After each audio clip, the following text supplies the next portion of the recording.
diving. Hope comes and stops us in our tracks. Bravely we prove in our striving, trudging together each day. Where there's a will, there's a way.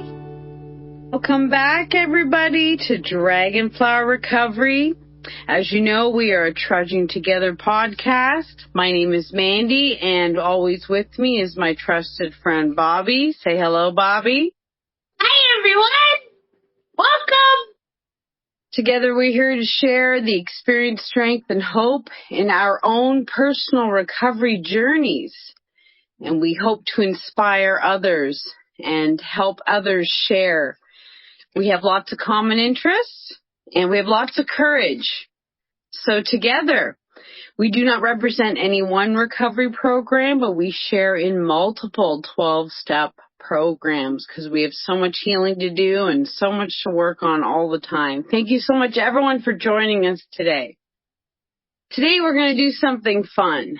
Something fun, aren't we, Bobbi? Yes, we are. We're going to do okay, so we just want to call this podcast it's Higher Power's Choice. So what we have done is grabbed a few of our books and we're just going to thumb through the pages and just stop. And where it stops is we're going to read that reading. And I like to do this for myself that, this is what I do. Because I just feel like if there's a message that, my higher power, which is God, wants me to hear, it stops on the right page and it always seems to just have this amazing message. So we hope that today's podcast is wonderful for you guys and we hope you like our readings. And remember, you guys, we are not therapists. We are not counselors. We are just two women who have gone through many roads together in the last 7 years. And we just want to give you guys some hope and inspire you that, you're not doing this alone, that we are all in this together and we are stronger in numbers. So like me and Mandi, we are besties and I think we're healthy because we have each other. And so we just want to share our gift and give back. Definitely. We are recovery sisters, and I have so many great readers. I mean, honestly, I have a lot that are on my digital things, so I don't have those ones with me today because I prefer paper. I have all these wonderful readers, and I love to share readings as people, if you're on our Facebook page, you will see readings galore, sometimes too many. I can't even keep up with them all. There's so many great ones. And I don't take the time sometimes to really read them. I share them like a crazy person. But to sit down and actually read a reading and to journal on it and reflect on it and to soak it in and take it in and use what it's trying to teach me or tell me, I find that so rewarding. And in my early recovery, I used to do that all the time when when I was a stay-at-home mom, obviously I had the time to sit and, quiet the kids and sit down and listen to a meeting and listen to the readings and take notes and share on them and everything.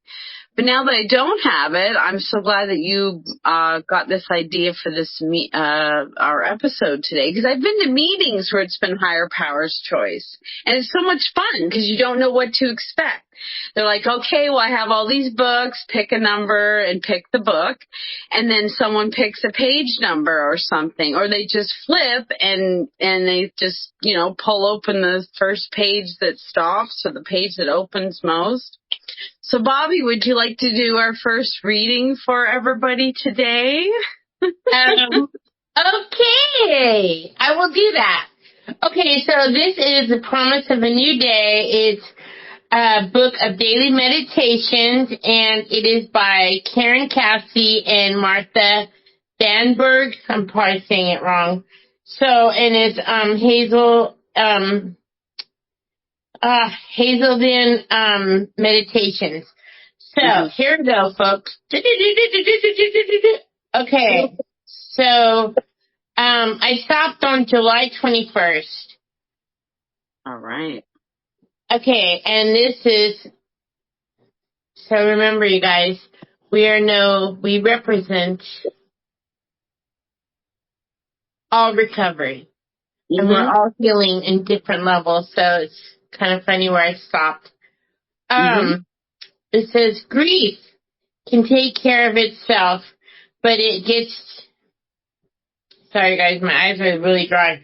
Okay, grief can take care of itself, but to get the full value of joy, you must have somebody to divide it with. It says Mark Twain. Okay, we share this planet that supports us. We share it with other living creatures, each one offering a necessary ingredient that nurtures and sustains of the whole, everything experience that involves one of us, involves others who also need what the experience may teach. We are not alone ever. We are traveling a path in concert with others whose needs are similar to our own. We need experts. We can expect to discover joyous occasions and will unboldly be visited by grief in our travels. The latter will be eased by the knowing that ourselves too have known grief. Joy, on the other hand, is doubled in misery when we acknowledge the occasion, giving birth to it, and then celebrate it with others. No day passes without giving us many occasions to shoot for joy. Too often, feeling alone and lonely, we close our eyes to the wonders that could excite us. The most fruitful lesson we can learn is that we have fellow followers among us whose joys abound us and multiplies when shared. Today, I will look for the joy in my life. So that's how it ends, the joy in my life. So I kind of stopped a little bit, like took a breath, because when I opened that page, first word that came out to me was grief. Grief for me comes in so many different forms. So we all know, which many of us are familiar with, grieving of a loss of someone in our lives. And you guys have all know that I've had my loss in the last few years. I lost my husband, I lost my father, and then I lost my chosen mother. So when I opened the book, and it's funny, this is in my dad's books. I grabbed it out of one of my dad's books. That was the page where it stopped. So when it's saying that we share this planet that supports us, we share it with other living creatures. So when I'm reading this, I couldn't even really focus on what I'm reading because I was just thinking about my father. So for me, I was thinking about my father, and it's funny, this came out of my dad's stack of books. Because my dad was very much a nature person. He loved nature. My dad would disappear for days in nature, and that's where he did his healing. And that's where you do your healing. And today, Mandy knows, I went on my little journey in nature, and I came back feeling like, wow, recharged. And I was thinking, okay, I'm recharged. I went down nature, and here I go. So to find this in my dad's stuff, but So I have been grieving the loss of my chosen mom, Darlene, which is the most amazing woman on this planet.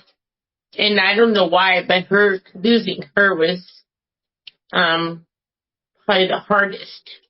Because she chose and loved me just as I was, broken, scarred, afraid of everything and anything. And so losing her was really hard, but I've seen all these signs, really heavy, almost as like when I lost my husband, the donkeys and the little chicken that I sent Mandy a video earlier, this chicken that was following me around. I thought, my God, I hate chickens. Get away from me. And it just kept following me around like it was my friend. And then all these signs, because she loves chickens, she loves donkeys, and I know she would want me to be happy. And she'd always said, if today's my last day on earth, that's okay, because I've lived an amazing life.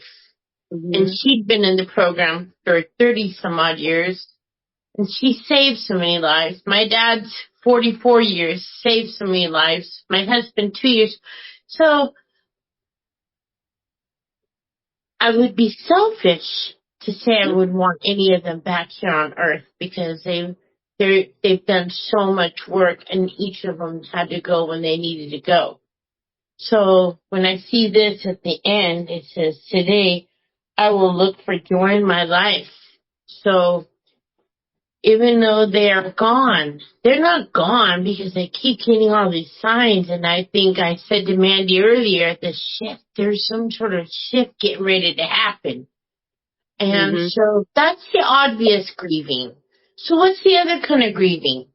So when our children leave home, when our kids turn 18, 19, 20, 30, and they leave home, that's another kind of grieving, because now you have the empty nest syndrome. It's a grieving.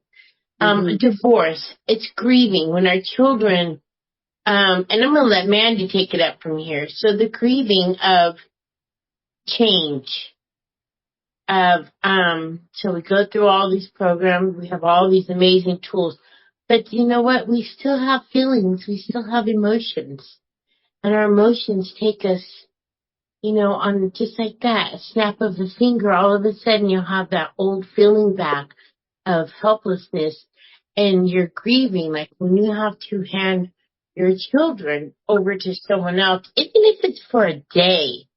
It's, and some people feel like this with their pets, their dogs or whatever, having to take their dog to the kennel. It's a grieving, because you're so used to having those people right here in front of you. Now, life is going to change. It's like a divorce. You've had all these years with this person, and you're going to grieve. And it's all different levels of grieving on that. At first you just want to cry, maybe. You want to punch a wall. You want to do something. You want to go take a kickboxing class. I know that's how I felt. I wanted a kickboxing class. I didn't really cry. I was so numb. I wanted a kickboxing class. And, but there's different ways of healing. So you're going to go through these different stages of healing when you're grieving. First you're maybe angry, or you're super sad, you're so emotional, you're depressed. You just feel like your world is over. And then you go through a few days where you're just so happy, and then you feel guilty that you're so happy. And so I'm going to let Mandy take it from here, because I know she knows where I'm going with this. So, see you in the studio, Miss Mandy. Thank you so much, Bobbi, and thank you for all your sharing, because all those points, like Darlene, bless her soul, you got so much out of her. So many people got so much out of her, but, they were all blessed to know her. You were all blessed to have her in your life, same as your dad in his healing years, and so much service and so much recovery in both of them. That's wonderful. It's funny, you started with grief, and I was like, blah, blah, blah. But honestly, I didn't take grief from that reading at all. I took joy, and the fact of having the value of joy and someone to divide it with, and that taught me the We program, how I love it that I have people. I have people, even though they're not living next door to me or even in my same town or even at work or anything. I have people. I have you I can call. And, it talked about, we each offer a necessary ingredient. You talked about teachers that come and go in your life and people that come and go. And yes, we grieve them because they either pass away or they move away or they're just not the right people for us, but they do teach us things. So, each offering a necessary ingredient. I just love that because different people fill different parts of your life, I find, even in the recovery world. I have different recovery people I can call for different things. Somebody who knows the books really well. Oh my gosh, I'll call them and say, hey, I need a reading on this, and blah, blah, blah, blah. They know exactly where it is. Or someone else who's been through the same experience as me, I can call them and say, hey, I'm going through this right now. How did you deal with it when you went through it? And I can talk to them. Or I can just listen. From that reading also I got, you're not alone. And you're on this path with other people, and we all need each other. And expect to enjoy joyous occasions. You can, even when I'm having hard days and I'm in a grief mode, I can still count my blessings. And that's because of recovery and because of other people that I know they shine through their dark periods. We all have to overcome. This is human, this is being human. We go through hard things, we struggle through, we get over it, we move on. We enjoy our happy things and take a joyous pride in that and share it with others, because we have to share others that are going through hard times that there are good times to be had. And even people that have a lot of good times, they still go through hard times. Oh my gosh, are you kidding me? Give me a break. There are days that I just want to stay in bed and cry all day. And sometimes, it's not, I don't remember the last time I've done that. But if I need to do it, I'm going to do it because that's what I need to do at the time. And I feel better and I'm not hurting anybody as long as I keep my little humans here alive and, throw things out they can do for the day. And I tell them, Mommy's not feeling well. And they know that. They know and they go above and beyond when I'm not feeling well. They'll, put up with a lot more, or they'll help me out a little more and give me some peace. So, like you said, the last line, today I will look for the joy in my life. And if you wake up every day with that intention, because I've been looking at how to go to bed with a positive intention, how to wake up with a positive intention, start your day off good. Wake up, my back is sore and I'm tired or I'm hungry or I don't want to do the things I got to do. I still got to put that good intention in so I can start my day off and keep it on as positive note as I can. I decide what kind of day I'm going to have.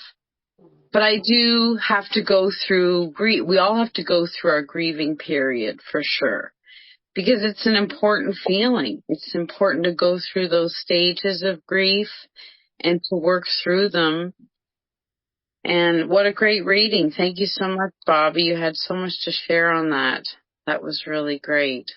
So you said, when you said yours, it made me think of this song.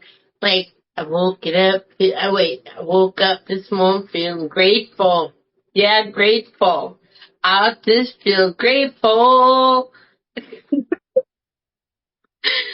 love it. Good. Hey, sing a song. Make it into a song. Why not? Sing your intention. There's really a song. It says, I woke up feeling grateful. Yeah, grateful. Today is going to be a good day because I'm feeling grateful. There's a song like it's a country song. That's why you don't know it. That's why I don't know it. Okay, I'm like, what? I don't know this song. Why don't I know this song? Okay, don't send it to me because it's country. When you send it to me, you never know. I might listen to it, man. You never know. You can still conform me. You never know. I like some old. Yeah, it depends what kind of style. I have transformed a few little things. I have 7 readers with me here. So you want to pick a number between 1 and 7, Bobbi? Number 5. Number 5. 1, 2, 3, 4, 5. Okay, well, this one is called A Life of My Own. Meditations on Hope and Acceptance. Ooh, that's a good one, too. So what do? We just stop at a page. Let's stop at a page. And we're going to do November 27th. November 27th. Arguments are losing propositions. Needing to be right drives us to argue. Why must we always be right? Our self-esteem is at stake. When other people don't share our views, we interpret that as meaning we aren't smart or clever enough. We take it as a personal affront rather than simply a difference of opinion. Program literature and meetings are helping us recognize that we each perceive life a bit differently. As we grow accustomed to listening non-judgmentally to others share their experiences and perceptions, we begin to see beyond our own narrow opinions. Letting others have their viewpoint frees us from the worry and tension of trying to be in control. In time, we'll even feel enriched by the variety of opinions that surround us. When we accept those opinions as appropriate for the person who holds them, we will be changed immeasurably. I can refrain from arguments today. Another's opinion doesn't define anything about me. Only my actions do that. Ooh, what a great reading. That was a good one. Very good. Oh my goodness. So much. I could just go line for line on this one, you know. Needing to be right drives us to argue. And I see that so much in being a parent. And it reminds me of when I was a child and I see the behaviors. Yes, it's normal as a child. They want to be right. They want to be right. They know everything, right? And so I have to teach my children that everyone has an opinion. Everyone's allowed. This is the way they look at it. You may look at it differently, and that's okay. We can all look at it differently. And I grew up with, you know, it doesn't matter what you look like, how you talk, how you dress, what you do for a living, what you drive, what you eat. It doesn't matter of any of that stuff. We're all human beings, and we can all learn from each other and grow from each other. And even like this morning, the kids started arguing. I'm like, you know what? If you all want to argue about nothing at all, because this has like been a peaceful realm here for a bit now, you can all go outside. Go outside and argue all you want till the wind is knocked out of you. I don't want to hear it, especially when it's not constructive, you know, if they're just at each other, because they all just have a different view. And, you know, it says our self-esteem is at stake when we always have to be right. You know, I think of that as kind of an arrogant thing, a boasting thing, you know. It's humbling to admit that we're not always right. really, because you want to be right. Right is positive, right? Right? You know what? But when other people don't share our views, and I've always grown up with my dad's very non-judgmental and very accepting, so I grew up as that as well. And people have different views. I mean, you see different people going to different churches, using different banks, eating at different types of food as well, different types of music. Hey, you love country?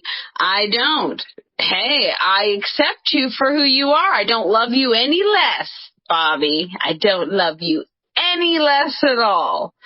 But if you ever play Sweet Home Alabama, I'm going to have to kick you to the curb, girl.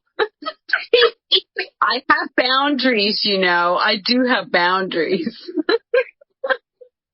But I'm not going to argue with you about it because you love it. And I can appreciate the love for you, and I can listen to you talk about your country music because you listen to the lyrics, and the lyrics say a lot. I know you because that's, this is what we do.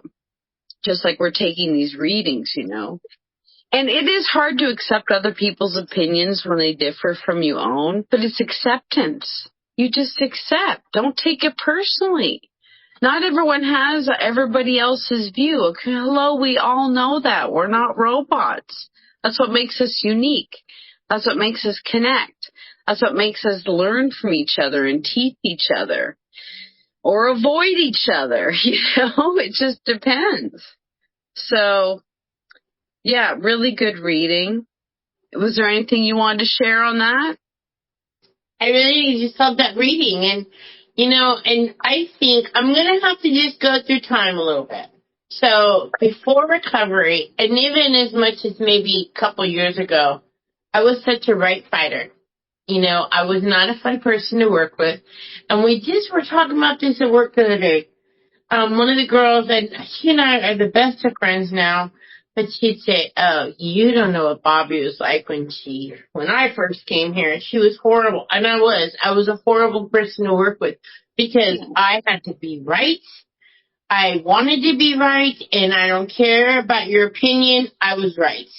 And now I really have an I don't care attitude. You know what? I just go with the flow. If that's your opinion, okay, so be it. I know my girl Mandy doesn't like country, so I don't keep sending her country songs. I try not to, but every now and then I can't help myself. But you know what? There's some music that I don't like. I could not sit there and listen to acid rock. I could not listen to it. I would jump. So I think, especially the way the world is now, I feel like there's so much ugliness and fighting, and it just reminds me of how I was. Black or white. That's how the world was, black or white. And now I'm like, you know what? There's so much gray in there. You just got to step back and let people have their opinions. I don't have to be right today. I don't have to be right because everyone has a right to have a voice.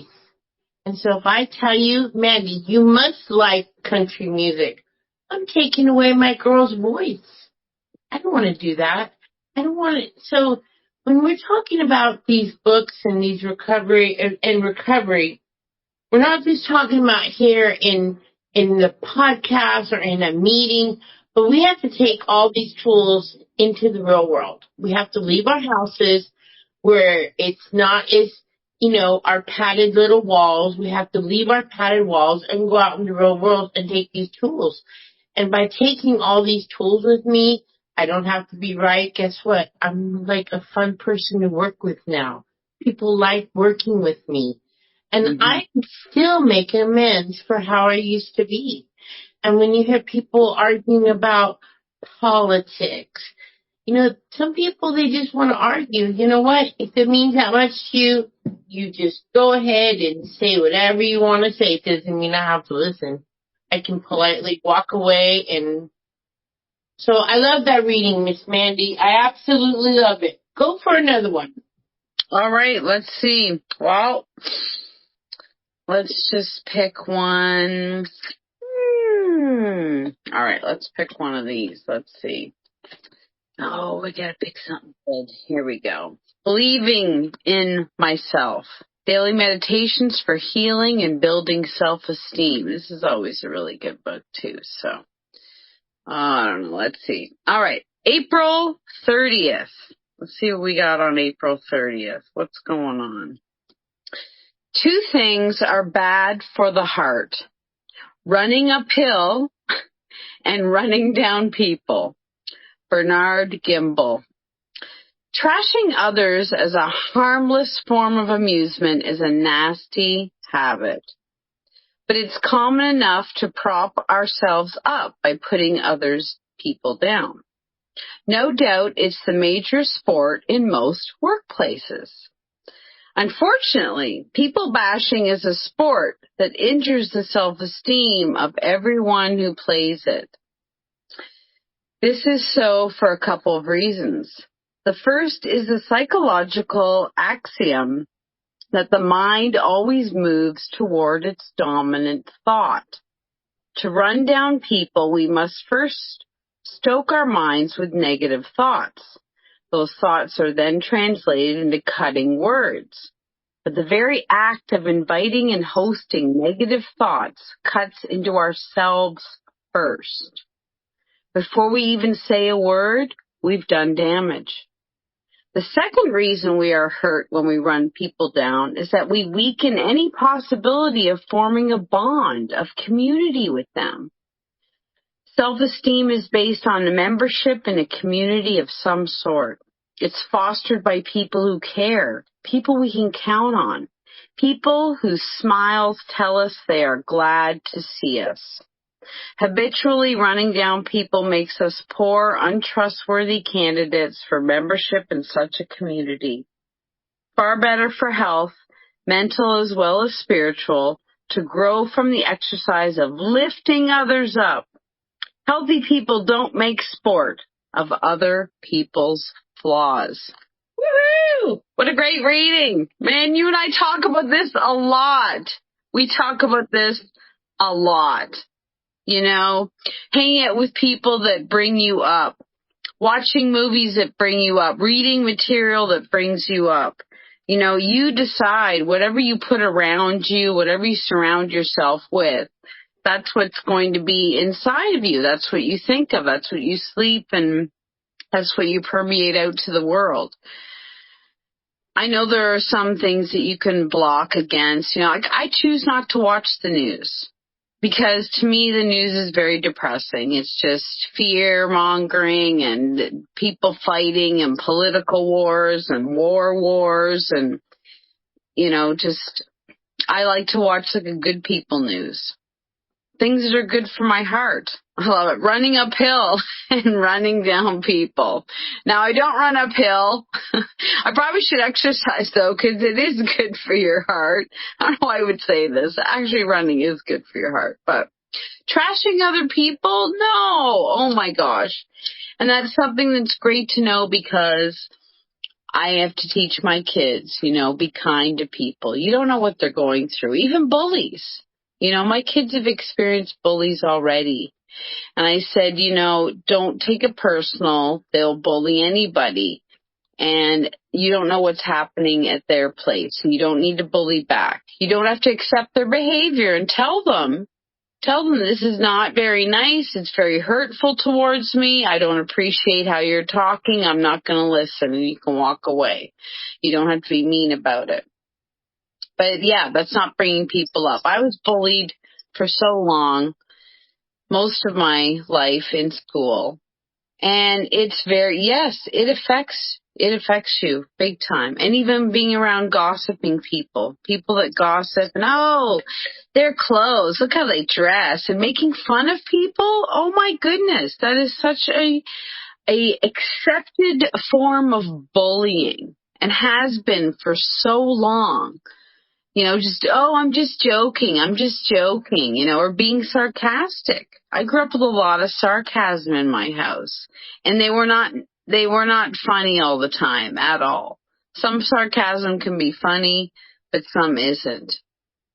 But I mean, the mind moves towards a dominant thought.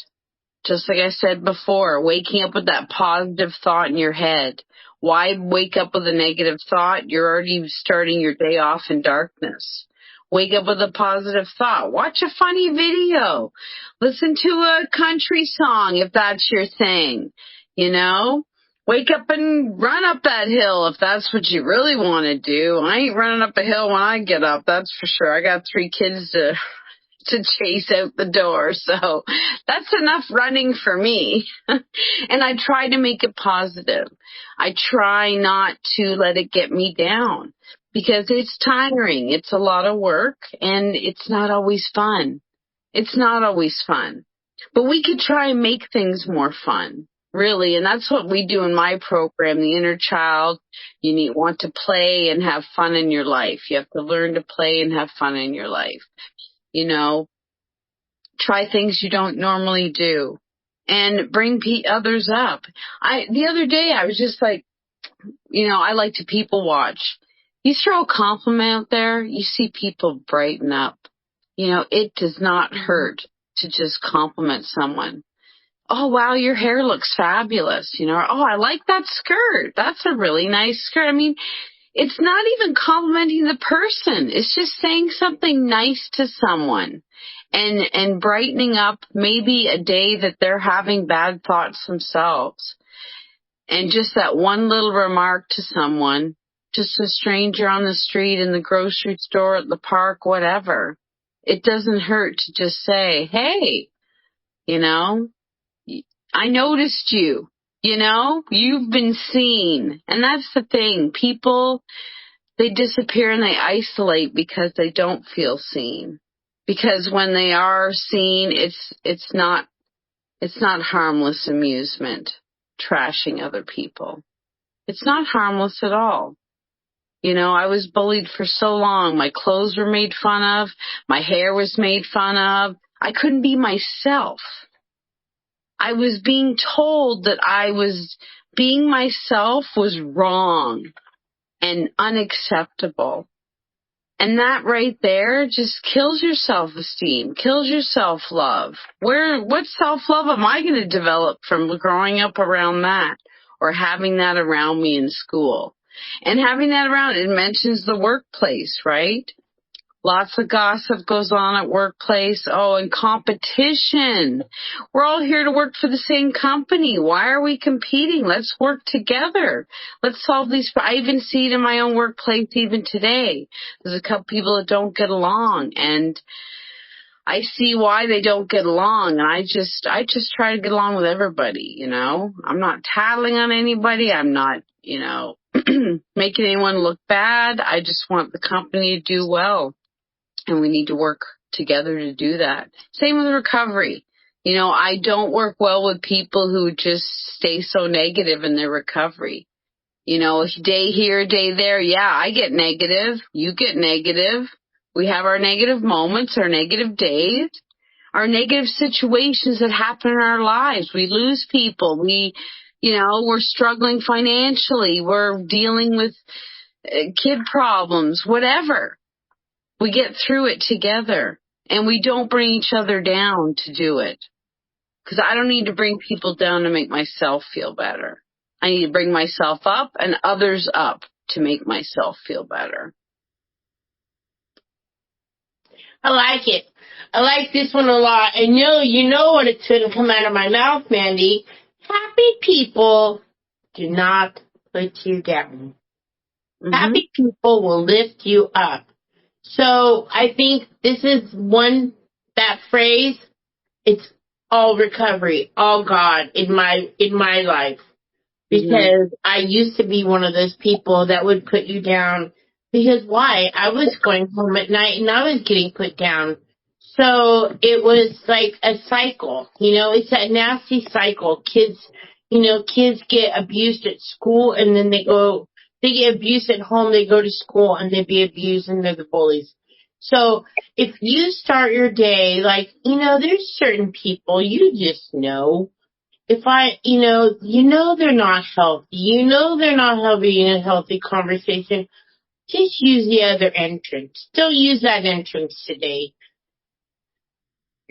Because everybody has a problem. And those that are putting people down and they're belittling people, they're gossiping nasty things about you, they're not happy people. They're just not. And at that moment, depends on where you are. If you're like on a happy spiritual high, maybe you can step in and say something positive. But if you don't feel that spiritual high going on at that moment, it's best to use another door. Don't go through that entrance today. I know. That's how I am. Like, I just know. I'm not going to pick up the phone and call the one who I know is going to have a wah, wah, wah, wah, wah, wah. I won't do it. And I won't answer those phone calls because I need to be spiritually fit and happy within myself to give positive energy out. So I want to attract positive energies. And you guys have all heard me mention the hula hoop. My hula hoop is very important to me because if you're not positive and you're negative and you're just a wah, wah, wah, wah, wah, you're not spending much time in my hula hoop. And that's what I've had to do for my own recovery. I've had to use that hula hoop as my boundary to protect myself because for all of my life, I never did. You could say I was fat. I would go in the bathroom and make myself puke so I could get skinnier. You would say that I talk too much. I'd go do some drugs so I'd shut up. All these things that were flaws in me, was partially because other people kept telling me that's what I was. And I was also not free to be who I was. So today, I'm a little bit overweight, and guess what? It's okay. I still love me a lot better than I did when I was super skinny. Do I talk funny? Probably, but that's okay because this is the voice that God gave me. So I'm happy with who I am today. And so I don't want to have those negative energies around me. I want positive energies, and I like to give positive energies. I love to lift people up. I love to share my spiritual high with other people because today I've been given that gift, and that's how this program's all of the 12 steps. We've been given this amazing gift, and that's like why me and Mandy are here. We've been given this amazing gift, and we're giving back the gift of recovery. Definitely. There's been a few readings this week that were just talking about the gift and giving back and what you can do to do that. Like a lot of people, they go online and they donate. They donate to their local chapters. They donate just to the websites that help them and the step programs they do. And even, podcasts, supporting podcasts and being sponsors or even podcasting yourself. There's a lot of things you can do out there to help others and to help the programs do service, volunteer or host a meeting, just start a meeting, even start a local chapter in your small town. A lot of small town people complain that they don't have any local meetings. I'm like, start one. You only need 2 people in a book. 2 people in the book, you don't even have to have a chair. You can sit on the floor or go to a park or whatever. If you don't even have a building, just go to a park, go to a coffee shop. And it'll grow from there. You never know, I wish I could go to a face-to-face meeting. It's really hard with 3 kids and there's not much daycare. So I go online. Online is really, I'm thankful for it. I'm also thankful because I don't see my family unless I'm online. They're all so far away, but we can FaceTime and we can get on here and watch a movie together or just share funny stories or whatever. Same with you and I doing this. It's amazing. I'm glad I get to see you while we do this, which is so much fun. And you are good for me. I love meeting the people that really want to heal and really want to do good for themselves and for those around them. I'm too old, man. I'm a little pissed off that I found out this late in life that, I didn't have to put up with all the assholes in my life that I did or be attracted to all the people that were unhealthy for me. I didn't know. I was having fun and going along and just dealing. And healthy people don't make sport of other people's flaws. It's so true. It's so true because we all have them. We all have flaws. We don't need to accentuate each other's flaws. We know what our flaws are. We know we have them. We try to avoid them. We try to push them off on other people. And that is why I'm in recovery, so I don't push my flaws on other people. I don't make fun of other people's. Because if they're working on them, that's great. If they're not, well, I'm going to work on mine and stay in my own lane. But I want people I can count on. I want people whose smiles tell me they are glad to see me. When I see you every day, Bobbi, on the phone, you brighten my day. It doesn't matter how I feel. It doesn't even matter if you're in a bad mood. I still, I just feel better talking to you because I get so much out of it. Really, I do. So, would you like to pick another reading for us, Bobbi? I will. But I would say one thing. You know what? I never say if I could go back in time. People say, if you could go back, you wouldn't change anything about your life. No, I really wouldn't. Because that's who I am today because of that. But I would say I would go back and I'd whisper in the ear of a young Bobbi and say, guess what? You're so lovable. Don't worry about what they're saying because you're going to grow up to be so happy. That's the only thing I think I would do. I would go whisper, you know what? You're pretty awesome. Don't listen to them. I would do that. We listen to other people. That was our mistake. We listened to other people. We believed other people. So, but now we know we believe in ourselves and we teach others to believe in themselves as well. Yep. Ooh, I love that book. What a great book. All right. Change. Okay. So also, guys, when we're done, so our podcast, comes out on Mondays. But we'll go ahead and try to post some of the readings, because my eyes are so dry, you probably can't even understand what I'm reading, because I can't hardly see what I'm reading. Well, so, Mandy, pick a number. Pick a number. Oh, gosh.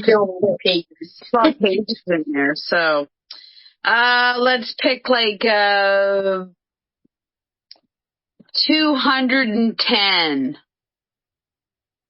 210. Okay, Miss Mandy, the winner of page 210. Here we go.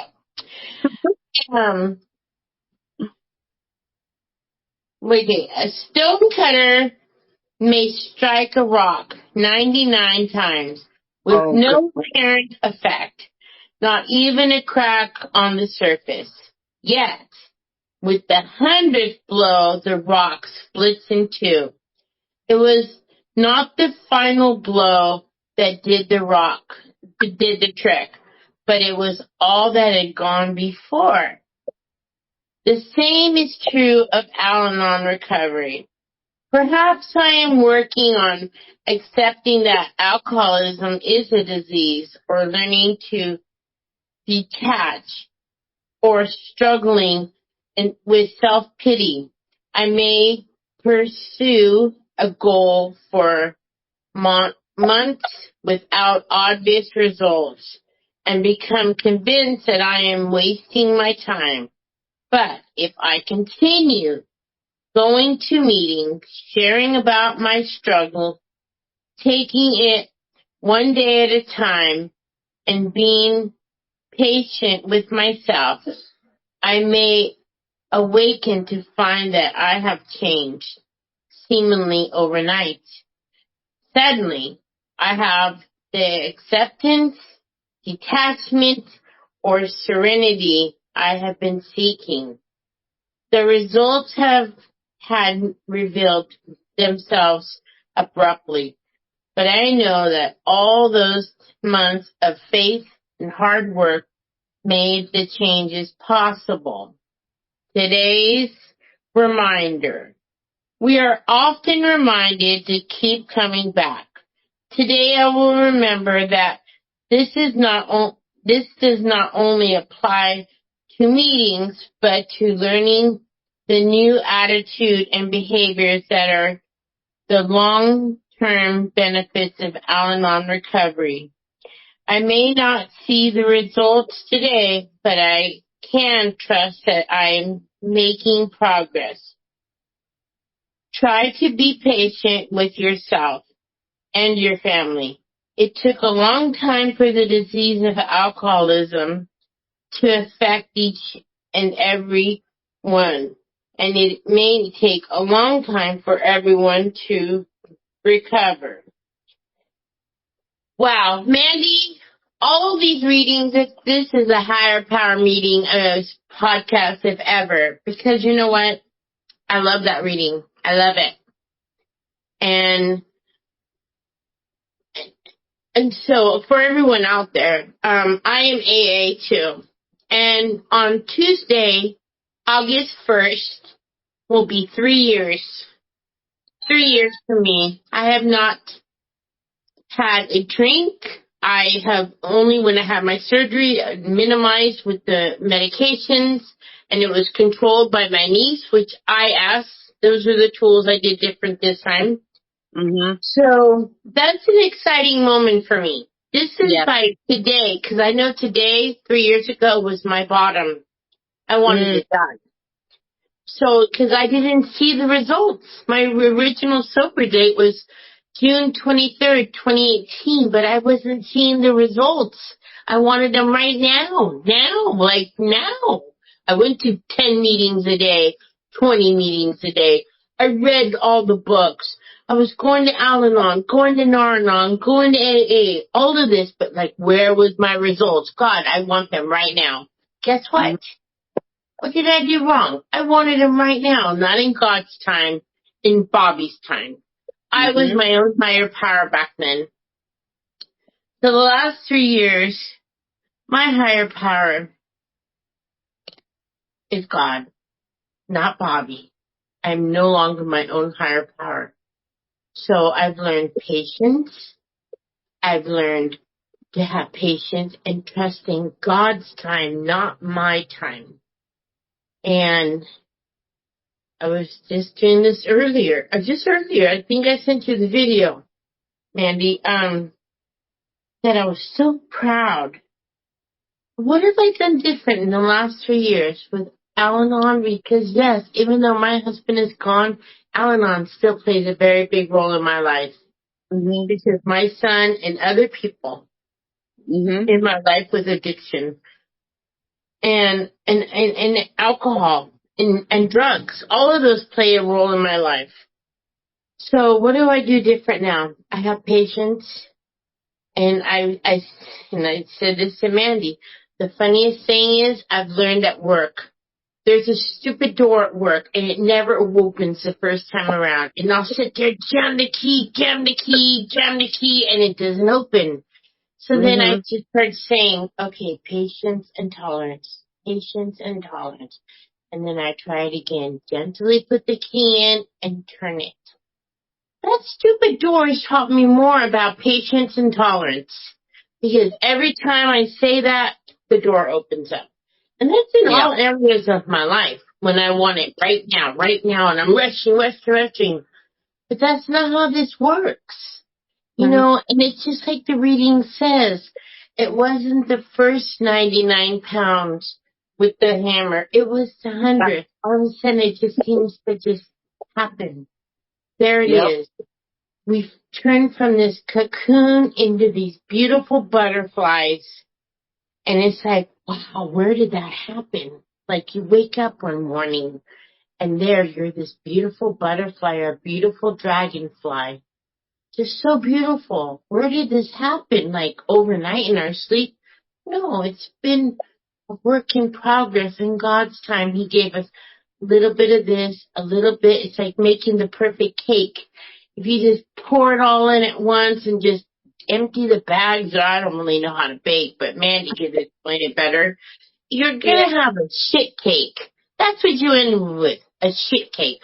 But if you want a perfect, beautiful, yummy cake, you have to do a little bit of this ingredient, a little bit of this ingredient, and have patience and tolerance because you can't rush it or you end up with shit. And that's what I ended up with. That's how I relapsed. Yeah. And I relapsed on every level. And now today, I try to be a little this, a little that. And patience. Patience. And you can wake up one day and say, I have the patience to just wait it out. I don't need my answers at this moment.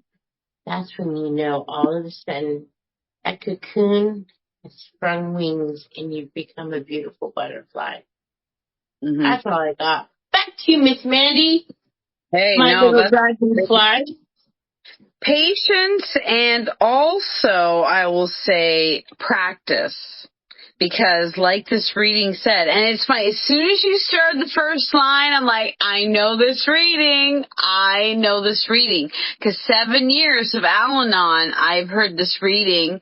Because, you know, they say that, and it's funny, off on another tangent, every year I hear the same reading on the same day. But every year, because my healing has progressed, or my journey has changed, the reading means something different to me. And it's like, I've heard this before, but I didn't take it this way. So it's back to the, you know, program that we're talking about here. A stone cutter may strike a rock 99 times. As soon as you said that line, I'm like, I know this reading. And I said, the 100th blow, the rock splits. It wasn't that last blow, though. It's all the work you put into it. Working your way up to that final thing that you want to accomplish. And I mean, recovery is a lifelong journey, yes, because these habits, I've had them for almost 50 years. I'm not going to break them one time and they're going to be broken for the rest of my life. No, old habits are going to come back. Old triggers are going to get me. I have to keep working the program so I can keep getting better at it. Practice, practice, practice. So patience with myself and tolerance with the situation and practice the work. I have to do the work. You know, it took me a long time to detach, and it even took me longer to detach with love. You know, there was no detaching with love at first. Oh no, there was detaching with hate. There was detaching with spite. There was detaching with resentments. There was detaching with mumbles under my breath, or even totally, you know, like it was not very nice detaching. Okay. But I learned eventually that I can detach with love. It takes time. It takes practice. It takes patience and tolerance, like you said. Self-pity, man, I still get on my self-pity pot sometimes. You know, it's a comfy seat. My butt grooves have been in there for a long time. I can just fit right back in there and wiggle back in and boop. Oh yeah, self-pity. So that I need to work on. That I have to smack myself out. I need my wooden spoon for that. Acceptance. I love acceptance. That is like a daily mantra for me. For everything. Everything. The car breaks down, I'm powerless. Acceptance. What can I do to help the you know? I can't get where I gotta go. I gotta deal with this program. You know, we gotta get out the door now because we're late, and my middle kid's gotta go number 2. Acceptance. There's nothing I can do. He's gotta go. He's not gonna go in the car. I'm not gonna put a diaper on him. Go, buddy. We'll wait for you, you know? So, acceptance is my daily mantra, right? And serenity. I'm telling you, the serenity that comes from working the program and seeing your hard work, and it is hard to see your progress, but that's where it's a we program. We can see each other's, we can show each other the progress that we've seen helping in each other's recovery. You know, we've been there since the beginning with each other, you and I, and other people as well. And we can tell people, look at what you've done. Look at the struggles that you've gone through. Look at the challenges you've overcome. Because sometimes it's hard to see those things. We get down in the muck and mire of everyday humdrum, and we forget our accomplishments. So every day we need to, look at our accomplishments and pat ourselves on the back a lot more than we already do. I'm telling you. This work is not easy. It's not easy to look at yourself, honestly. It's hard. It's really hard because there's even areas that I'm not as honest as I want to be yet. But like you said, patience, trust in His will, not ours. We only choose so much. Life throws us things we have no control over, and we have to accept and just be patient and tolerant. Like you said, all of a sudden you wake up and it's like, wow, I handled that really well this time. What the hell's going on? It's all that work I've done and all the practice I've done. There's still so much work I can see, but I can see it. So I know what I need to work on. It's a beautiful thing. I never saw it before. I kept doing the same things over and over and over. Nothing changed. I'm like, I want someone to come along and just wave their magic wand and change it for me. Well, no, it's not going to happen. It's not going to happen. And unfortunately, we live in a world where there's so much of that now. People just want a magic fairy to come along and pay their rent and do their job and all that kind of stuff. So, great reading. Courage to Change is one of my favorite readers. I don't know where my little copy is. I haven't seen it in years, so I do have it definitely on digital form, that's for sure. So, but great reading. Thank you so much, Bobbi. Really good reading. Thank you, Miss Mandi, for coming up with these great ideas. Ooh, I love it. So we're ready. We got time for one more reading. Should I pick another one? 2 more readings. 2 more readings. All right. Let's pick one from Strengthening My Recovery. One of my favorite readers that I read every day. Oh, I had so hard time. Well, you pick a number. 34. What's that? 34. 34. Ooh, we're going to go right to the beginning here, right near the beginning. Page 34. February 1st. Gratitude. All right, Bobbi. Gratitude. I love it. That's great. All right. So, February 1st, gratitude. The ACA program has brought me the miracle of life. I am able to experience compassion, forgiveness, love, and gratitude, the emotions that make my life worth living. That's from the Big Red Book, page 140. Before ACA, many of us were so mired in our dysfunctions that if someone asked us how we felt, we usually just said fine. We probably didn't even know how to describe our feelings, since many of us couldn't think of more than a few anyway. This was the result of consistently stuffing them in our childhood and adult lives. In ACA, we learn to change our thoughts, to gradually free ourselves from the things that are weighing us down.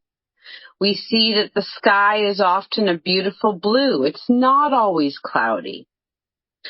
We start to see so many more possibilities for ourselves about the way we truly want to live our lives. We find that it's possible to have compassion for others in a way that doesn't mean we want or need to fix them. We understand that we all have struggles. We offer help where we can with no strings attached. Instead of carrying resentments, we learn forgiveness. We begin to release any bitterness and anger. Instead of being a victim and feeling as if we don't have enough, we learn to have gratitude for what we have and for our potential. We find the miracles. On this day, I will remember the emotional gifts this program has given me.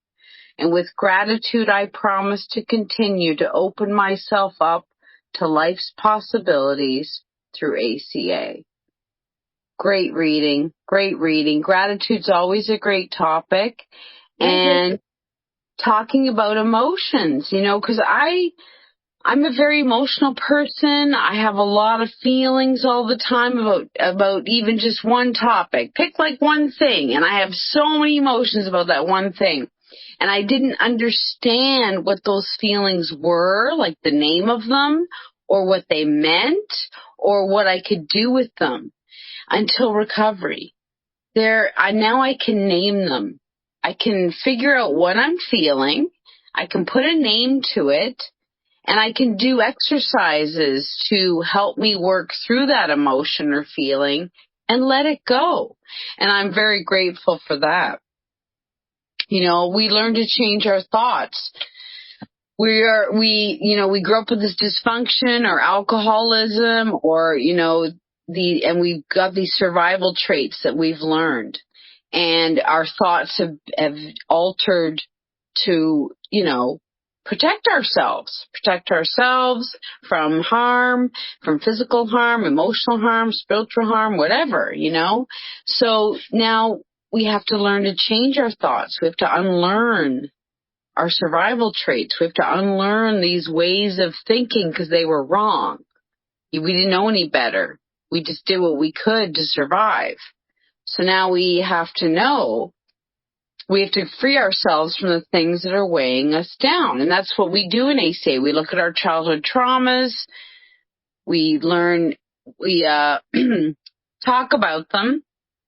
We learn why we are the way we are because of those traumas. And we learn how to unlearn those habits so we can live a better life, a healthier way. It's a lot of learn, unlearn.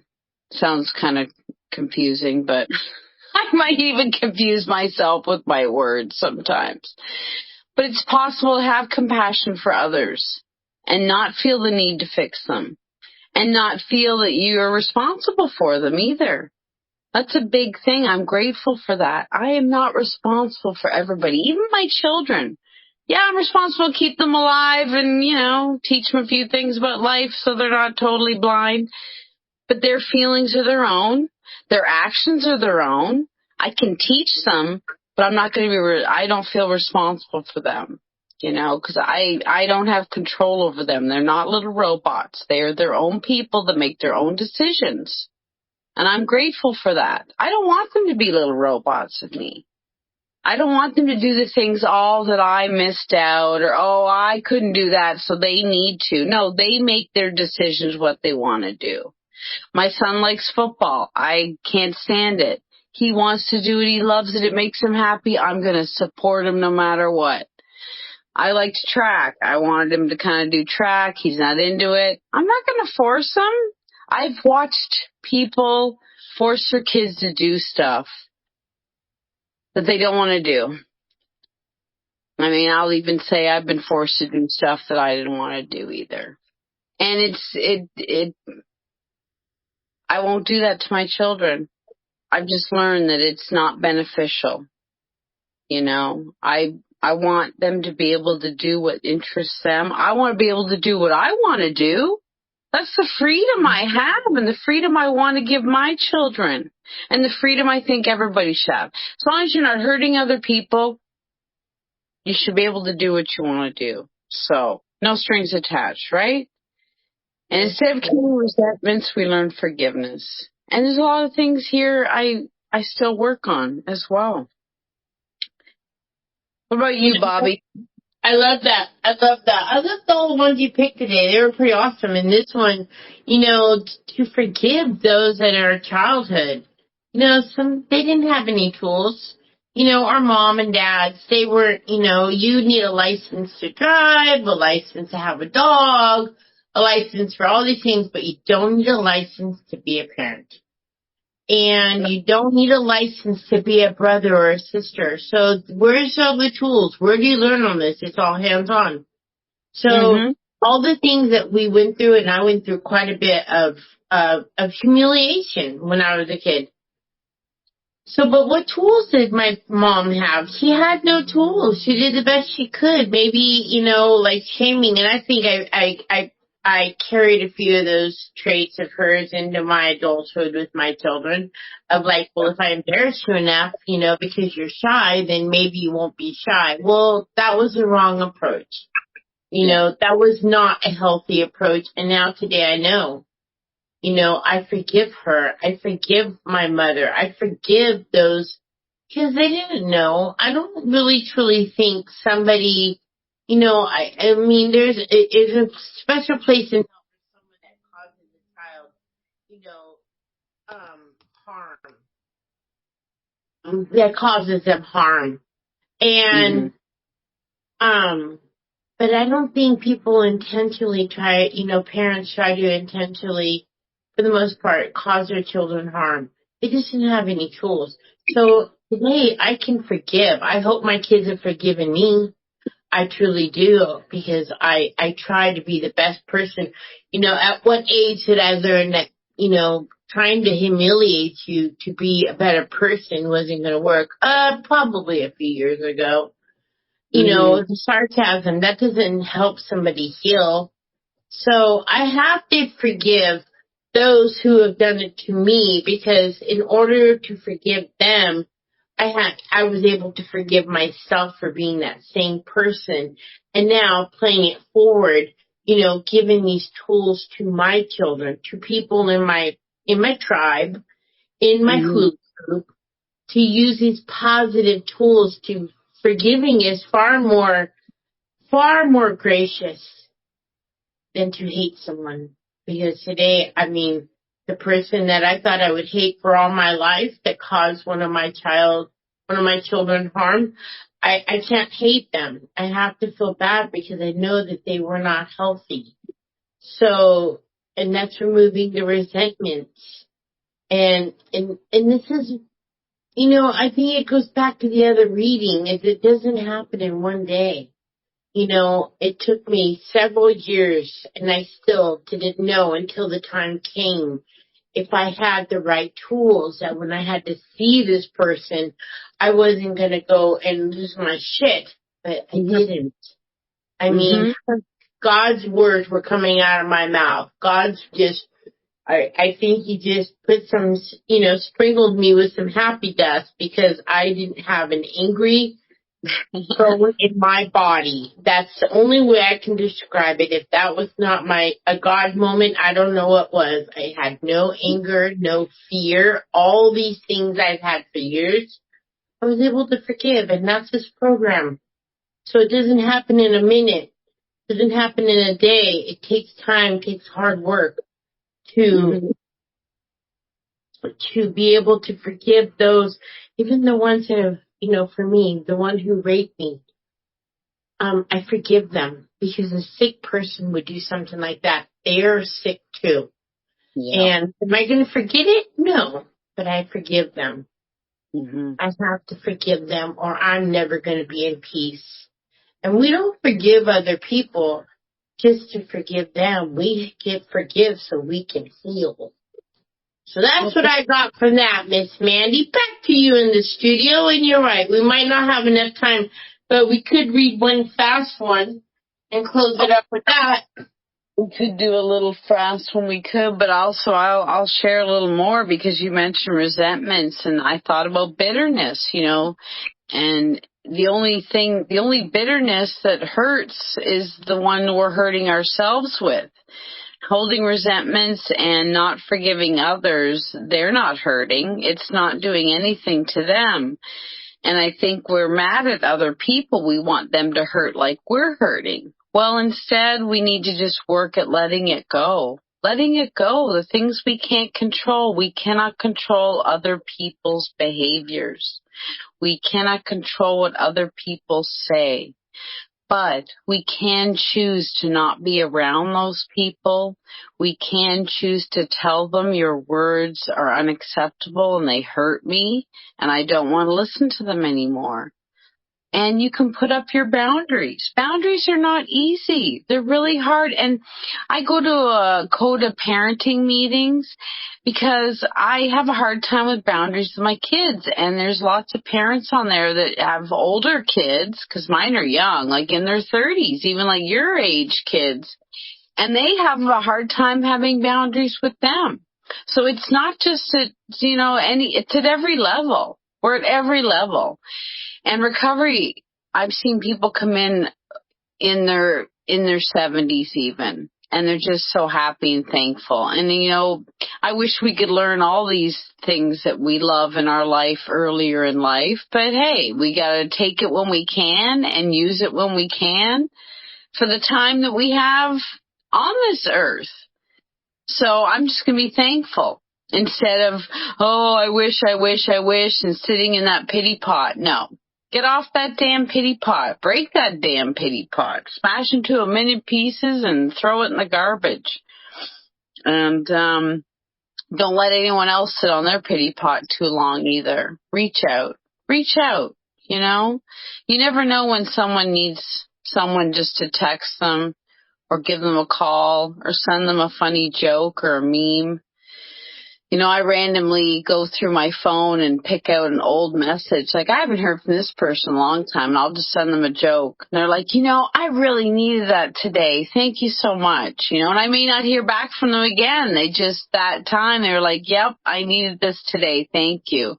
And sending meetings out. I'm always sharing meetings, because you never know when someone's like, you know what, I'm going to try that one today. I know she's posted a few times, but I'm going to try it today. And then they wow, I needed to be here, and I heard just what I needed. And so, it's a thankless thing. Even this podcast, I don't know how many people are going to listen to it, but hey, if nobody does, I know I probably will. I might. I'm not caught up. I have a few of ours I haven't listened to yet. So I try to listen to them just to see if I can improve anywhere, or if there's some good topic ideas we've discussed, because we do discuss a lot of good topic ideas. So, excuse me. I loved today. Today was so much fun. This was great. Just picking random readings and sharing our thoughts on it. What a great idea. Thank you, Bobbi. Great idea. I'm going to close it up with this. Okay, this is from the AA Big Book, page 62. Awesome. Okay, it says, first of all, we had to quit playing God. It didn't work. Next, we decided that hereafter, in this drama of life, God was going to be our director. He is the principal. We are his agents. He is the father, and we are his children. Most good ideas are simple, and this concept was the keystone of the new and triumph arch through which we passed to freedom. And so to me, what that means really quickly, I love that, because in order for me to get my butterfly wings, I had to stop playing God. I had to let him be, and I just had to be one of his children that is going to follow what he wants, his will for me in his time. So I'm really excited about today's podcast. I love you, Miss Mandi. And back to you. It was so much fun. Thank you, Bobbi. Thank you, everyone, for listening. Please keep coming back. Share our podcast. And we look forward to sharing again with you. So we love you all. Thanks. Love you, Bobbi. Love you. See you next time.